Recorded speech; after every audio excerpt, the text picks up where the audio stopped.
Hello everyone, my name is Jerry Wise and I'm a relationship expert. I'm also the director of the Center for Self-Differentiation, and this video is entitled Emotional Triangles Keep Us Stuck. Many people don't realize that a lot of their internal struggles and reactivity may in fact have to do with emotional stuckness and fusion with other relationships, relationships in their present and relationships in their past. In other words, those triangles have not been resolved. And there are some consequences that occur as a result of emotional triangles. That was another title I was going to consider, the consequences of emotional triangles. And so I wanted to talk about how emotional triangles create and perpetuate reactivity within us.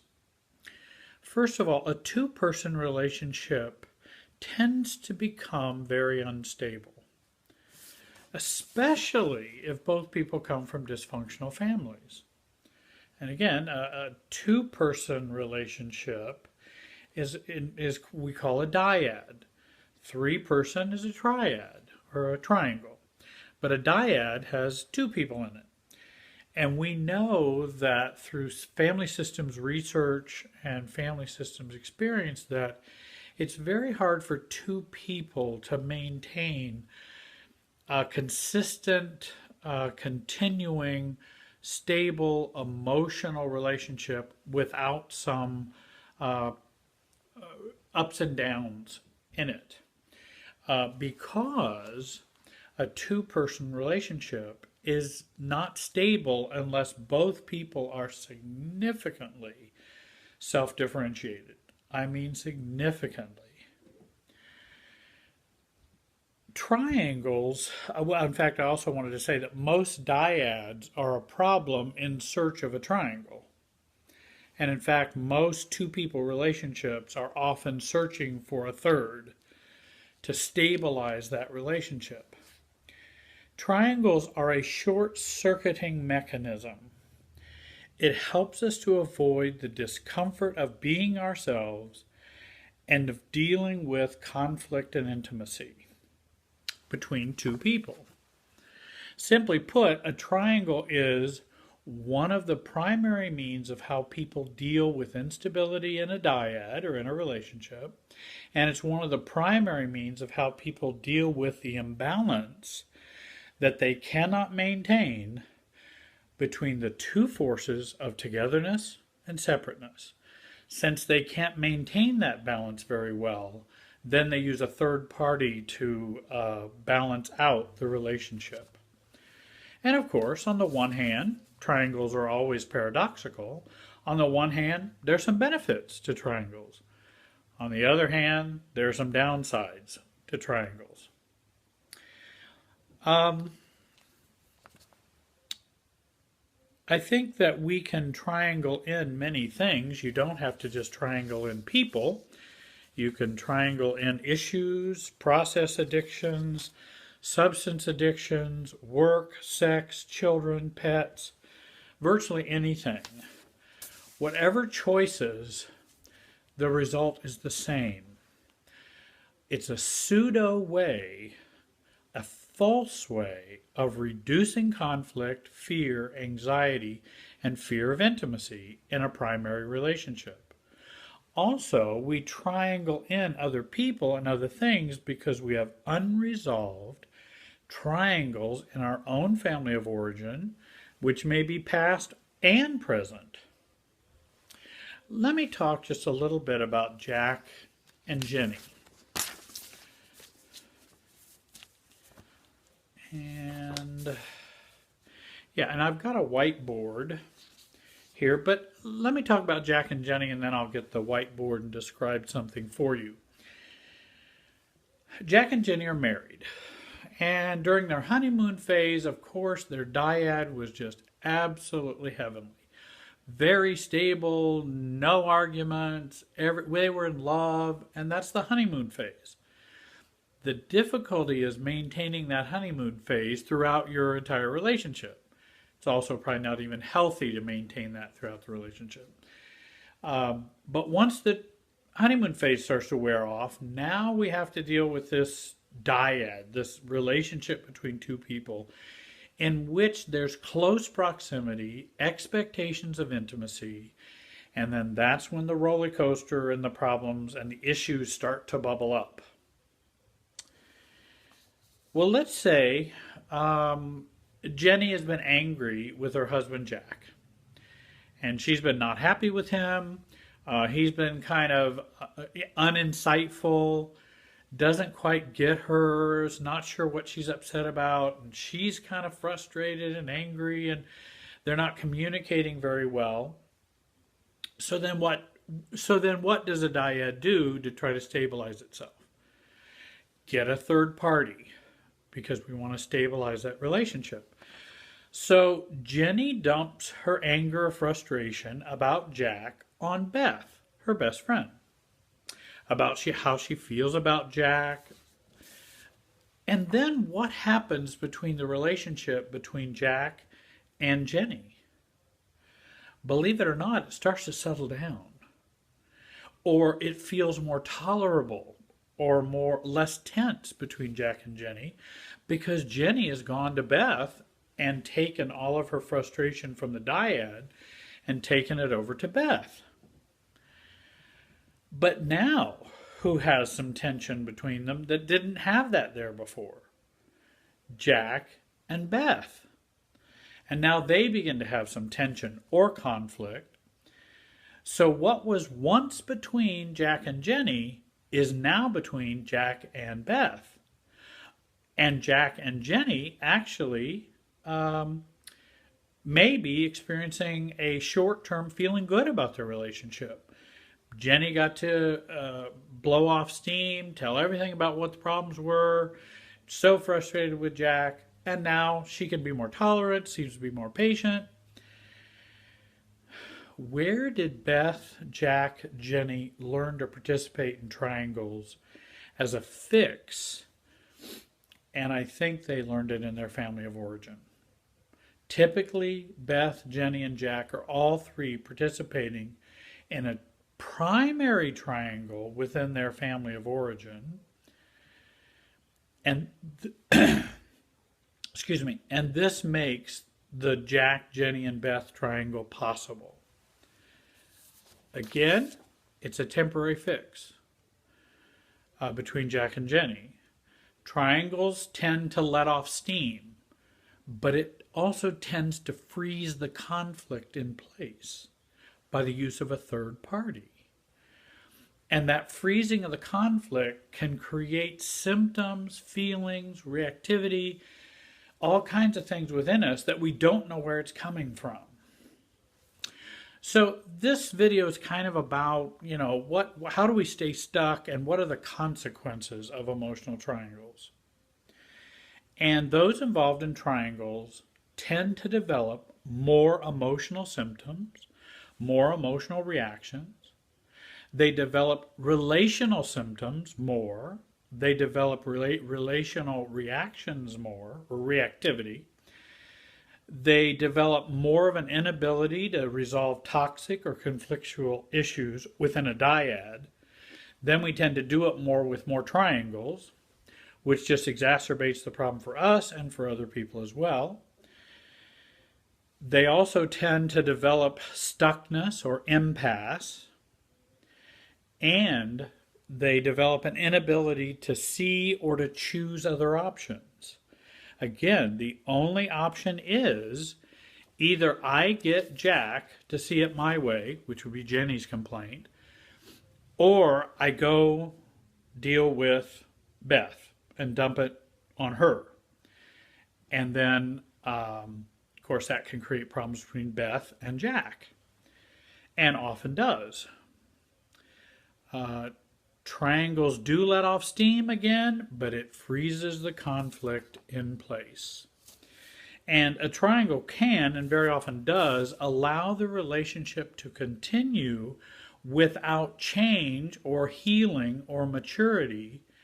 and without resolving issues that need to be resolved. So let me get the whiteboard and let me show you something. Just give you some ideas. Here's Jack and Jenny, and that's the dyad. Two people. They went through their honeymoon. Then they got to struggling. And then what we do when someone is struggling, we kind of put a conflict line in there. They start to have some conflict between the two of them. Jack and Jenny have some problems. And they're not getting along. They're not agreeing. They can't come to some mutual acceptance of each other or a negotiated peace, or it's just not working. So then what happens is Beth, and by the way, Jenny's the one who's more upset in this situation, could have just as easily be Jack. And so what happens is Jenny then triangles in, though that's not a very straight line. Let me try the straighter line. Triangles in Beth. Now, their relationship is a lot calmer. And then if we draw in Beth to the triangle, what happens to this leg of the triangle? It becomes more conflictual. Now, Jack's not as happy with Beth. Jenny goes back to Jack and says, well, Beth said da-da-da. Or I think, Beth thinks that da-da-da. Now we have a triangle. Now Jack and Beth are going to be at odds. But what the triangle does is tend to smooth out this line a little more. Unless Jenny's going to start bringing up Beth to Jack, that's going to cause some real struggles. Now, I've talked to a lot of people, and let's say a wife, and we'll say Jenny, and again, we could just as easily say Jack. A wife's unhappy with her marriage. Maybe she's even thinking about divorce or wanting to leave. And so where do we tend to turn for that advice? Friends, close friends of ours. And so Jenny turns to, again, we have this conflict between Jack and Jenny, and then she turns to Beth. And now what I find so often is, and here's where the struggle can be, is that we can add another triangle. This is Beth's ex. Her ex-husband that she was unhappy with. They divorced. And so there was conflict between the two of them. And so now we have an interlocking triangle. And how much of this triangle is going to affect this triangle? Well, quite a bit, because this was not resolved well. Or maybe Beth didn't leave the relationship. She's just still unhappy with, let's say, Ed. She's just still unhappy with him and can't figure it out. So then she commiserates with Jenny, and they both go, oh, yes, these men, we just can't figure this out. Nothing we can do. So this becomes closer. But again, the conflict is here. Little smoother there, as long as Jenny doesn't talk about Beth. But we have interlocking triangles. We can also add triangles, in fact, that can go up here, that can be family of origin triangles. Let's say goes and talks to her mother. Jenny goes and talks to her mother, who is divorced and hates men. Well, now we have a calm line, a calm line there, but a conflictual line there. Because now Mom's saying, well, Jack's just like your dad. And he was da-da-da-da-da-da-da-da. And so that's why I always caution people about who they triangle into their problems. I think it's very important that we really consider who we're going to triangle in. I tend to believe that friends, the Beths of the world, or family, the moms of the world, or dads, or whoever, I tend to believe they are best helped by being supportive, but not taking sides. But Beth has to, because she's got her own triangle that she hasn't resolved. So she's going to tend to take a side. And so that's why I advise people to see a coach, a therapist, someone who is not going to take a side to help you resolve these problems.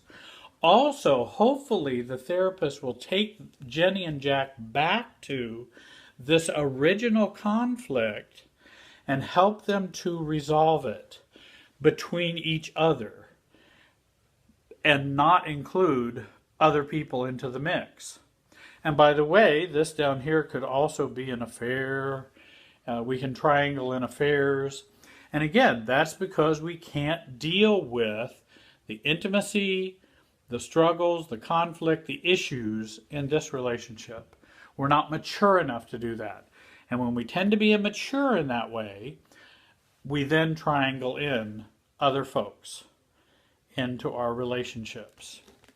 So I wanted to kind of talk about that just a little bit, and also talk about what happens is all of these people, even Mom, Beth, her ex, Jack, Jenny, all of these people are now affected emotionally by these triangles.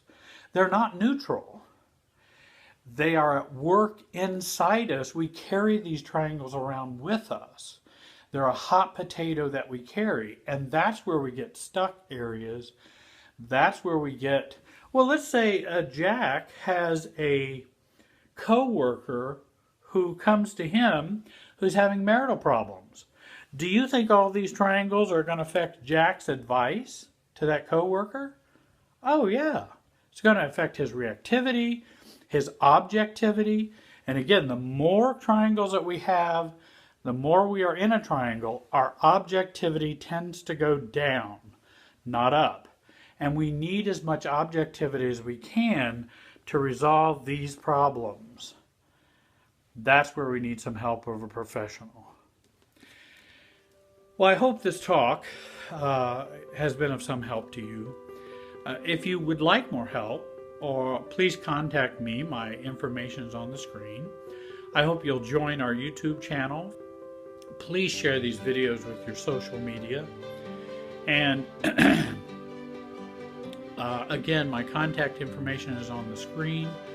I'm very easy to work with, both in the office and via Skype or FaceTime. And if you're looking for real help, give me a call. I want to thank you very much for listening today, and have a great day.